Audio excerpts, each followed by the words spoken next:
Amara Raja energy and mobility और Exide industries ने financial year 25 के क्वार्टर फोर रिजल्ट्स अनाउंस किए। इस पीरियड में दोनों कंपनीज का रेवेन्यू 5% और 4% बढ़ा। अमारा राजा का प्रॉफिट ईयर ऑन ईयर 45% गिरा और 162 करोड़ रुपए तक पहुंचा। एक्साइड का प्रॉफिट 18% बढ़ा और 188 करोड़ रुपए तक पहुंचा। कंपनी का फाइनेंशियल परफॉर्मेंस बहुत स्ट्रांग नहीं था। रेवेन्यू ग्रोथ प्रीवियस ईयर्स और क्वार्टर से कम था। प्रॉफिटेबिलिटी पे भी प्रेशर पड़ रहा है। आखिर ऐसा क्यों? ये दोनों कंपनीज कौन से चैलेंजेस फेस कर रहे हैं और वो इन चैलेंजेस से कैसे डील करने का प्लान कर रहे हैं? आज के वीडियो में हम इन क्वेश्चंस को आंसर करेंगे।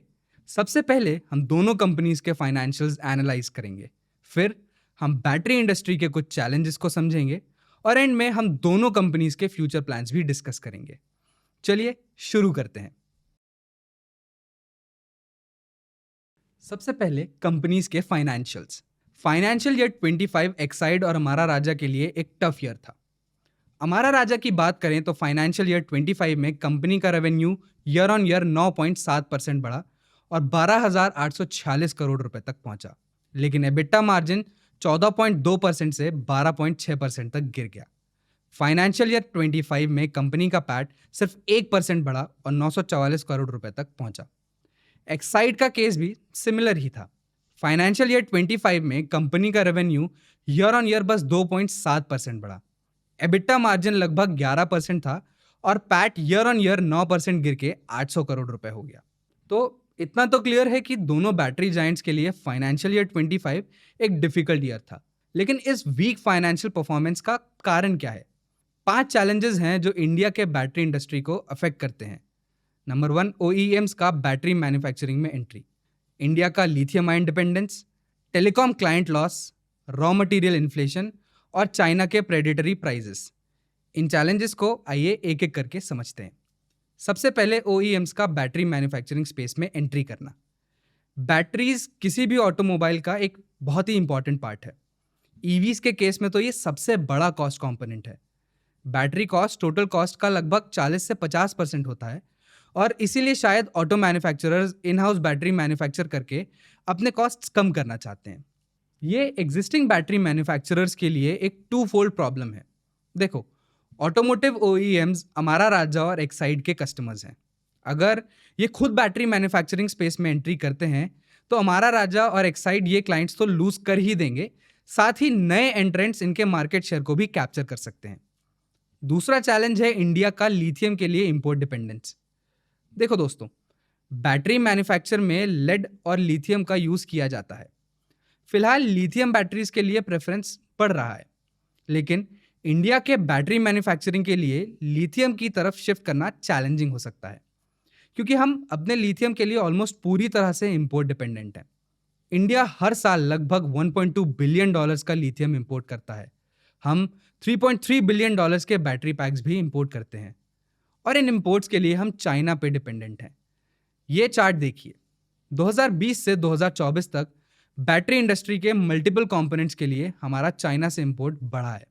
इस इंपोर्ट डिपेंडेंस के कारण Indian battery manufacturing ecosystem geopolitical situations और इंटरनेशनल प्राइस मूवमेंट से बहुत इफेक्ट होता है।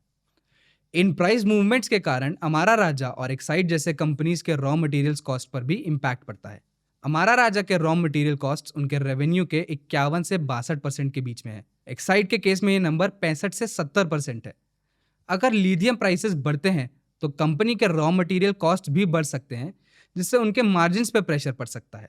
थर्ड चैलेंज है टेलीकॉम क्लाइंट्स का लॉस। टेलीकॉम कंपनीज अपने टावर्स को पावर करने के लिए बैटरीज को यूज करते हैं। टेलीकॉम क्लाइंट्स बैटरी मैन्युफैक्चरर्स के लिए एक high margin steady source of income होते हैं। ये clients typically lead acid batteries का यूज करते हैं, लेकिन अब ये लिथियम आयन बैटरीज की तरफ शिफ्ट हो रहे हैं, क्योंकि इनका एनर्जी डेंसिटी ज़्यादा होता है, ये चार्ज जल्दी होते हैं और इनका लाइफ स्पैन भी लंबा होता है। साथ ही साथ ये लो मेंटेनेंस भी होते हैं। इस शिफ्ट के कारण फाइनेंशियल ईयर 2025 में अमारा राजा के telecom volumes year on year 15 से 25% कम हो गए। देखो दोस्तों, जैसा मैंने बताया, लिथियम आयन बैटरीज के प्रोडक्शन के लिए इंडियन मैन्युफैक्चरर्स इंपोर्ट डिपेंडेंट हैं। लिथियम का global price volatility battery manufacturers के मार्जिन्स स्क्वीज कर रहा है। मतलब टेलीकॉम कंपनीज के शिफ्ट के कारण बैटरी मैन्युफैक्चरर्स को एक लोअर मार्जिन सेगमेंट में अपना फोकस बढ़ाना पड़ सकता है। कंपनीज का फोर्थ चैलेंज है रॉ मटेरियल इन्फ्लेशन। लिथियम के अलावा बैटरी मैन्युफैक्चर में टिन और एंटीमनी का भी यूज किया जाता है। ये चार्ट देखो, दिसंबर 2024 से मार्च 2025 तक टिन प्राइसेस लगभग 35% बढ़ गए। इसके कारण इन दोनों कंपनीज के रॉ मटेरियल कॉस्ट भी बढ़ गए, जिससे इनके मार्जिन्स पे प्रेशर पड़ा। एक्साइड के केस में एंटीमनी प्राइसेस Q4 में 5 गुना से भी ज्यादा बढ़ गए। इस प्राइस जंप के कारण फाइनेंशियल ईयर 25 के फोर्थ क्वार्टर में कंपनी के मार्जिन्स 50 करोड़ रुपए कम हो गए। एक्साइड के सीईओ अविक रॉय ने कहा कि कंपनी ने प्राइस हाइक्स इंप्लीमेंट तो किए हैं, लेकिन रॉ मटेरियल प्राइस हाइक्स का पूरा इफेक्ट पास ऑन करना मुश्किल है। और इसका कारण भी हमने अभी देखा, चाइनीज इंपोर्ट्स बहुत सस्ते हैं, इसलिए डोमेस्टिक बैटरी मैन्युफैक्चरर्स पे प्राइसिंग प्रेशर है। ऐसे में अगर कॉस्ट का बर्डन पास ऑन करने के लिए अपने प्रोडक्ट्स प्राइसेस बढ़ाते हैं तो कंपनीज कस्टमर्स लूज कर सकते हैं। फिफ्थ चैलेंज है चाइना के प्रेडेटरी प्राइसेस। चाइना का बैटरी एक्सपोर्ट प्राइस 2020 में $32.9 पर किलोग्राम था। 2024 तक ये प्राइस $20.1 तक गिर गया। मतलब चाइनीज बैटरी प्राइसेस 39% गिर गए। पर ऐसा क्यों हुआ?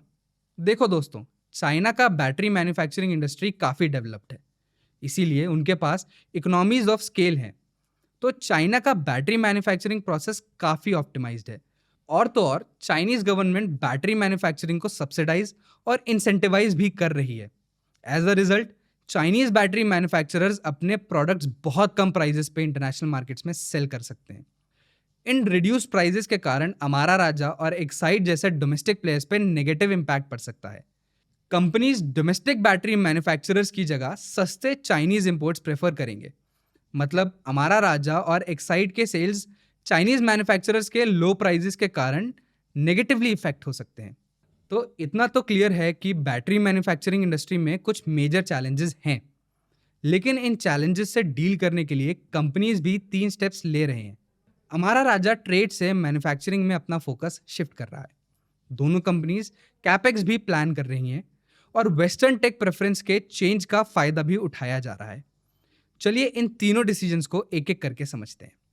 सबसे पहले अमारा राजा का ट्रेड से मैन्युफैक्चरिंग में शिफ्ट। अमारा राजा ने अपने सेल्स वॉल्यूम्स और रेवेन्यूज मेंटेन करने के लिए एक स्ट्रेटेजिक डिसीजन लिया था। कंपनी ने बैटरी मैन्युफैक्चरिंग से अपना फोकस बैटरी ट्रेडिंग पे शिफ्ट कर दिया था। बैटरी ट्रेडिंग कंपनी के टोटल रेवेन्यू में 15% कंट्रीब्यूट करता है। मैन्युफैक्चरिंग की जगह ट्रेडिंग में शिफ्ट करके कंपनी अपने क्लाइंट्स का डिमांड जल्दी मीट कर सकती थी। इससे कंपनी का मार्केट शेयर और सेल्स बढ़ा, लेकिन ट्रेडिंग के मार्जिन्स बहुत कम होते हैं। तो बैटरी ट्रेडिंग से अमारा राजा ने शायद अपने रेवेन्यू और मार्केट शेयर दोनों ही बढ़ाया, लेकिन लो मार्जिन्स के कारण इस बढ़ते रेवेन्यू का कंपनी को कोई ज़्यादा फायदा नहीं हुआ। अमारा राजा ने फाइनेंशियल ईयर 25 के क्वार्टर Q4 कॉन कॉल में कहा है कि कंपनी अब इस लो मार्जिन सेगमेंट को एग्जिट करना चाहती है। बैटरी ट्रेडिंग करेंटली कंपनी के रेवेन्यूज में 800 करोड़ रुपए कंट्रीब्यूट करता है। कंपनी एक tubular batteries manufacturing unit establish करने का प्लान कर रहा है, ताकि वो रेवेन्यू के ये 15% ट्रेडिंग की जगह मैन्युफैक्चरिंग से जनरेट कर पाए। दोनों कंपनीज कैपेक्स भी प्लान कर रही हैं। एक्साइड ने 5,000 करोड़ रुपए का कैपेक्स प्लान किया था। इस कैपेक्स के थ्रू 12 गीगावाट आवर्स का lithium ion cell manufacturing facility establish करने का प्लान था। ये फैसिलिटीज 2 फेजेस में इंस्टॉल होते। इस 5,000 करोड़ रुपए में से 3,600 करोड़ रुपए डिप्लॉय कर दिए गए हैं। फैसिलिटी का फर्स्ट फेज मार्च 2025 तक कंप्लीट होने का टारगेट था, लेकिन जियोपॉलिटिकल और चाइनीज इंजीनियर्स के वीजा इश्यूज के कारण ये डेडलाइन मीट नहीं हो पाया। अमारा राजा भी lithium ion related facilities establish करने के लिए 2 से 3,000 करोड़ रुपए इन्वेस्ट करने का प्लान कर रहा है। वेस्टर्न टेक्नोलॉजी प्रेफरेंस भी बदल रहे हैं। दोनों कंपनीज इस शिफ्ट का फायदा उठाना चाहते हैं।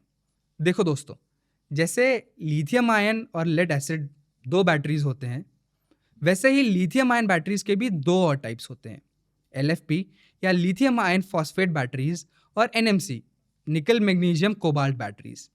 चाइना टिपिकली LFP बैटरीज बनाता है।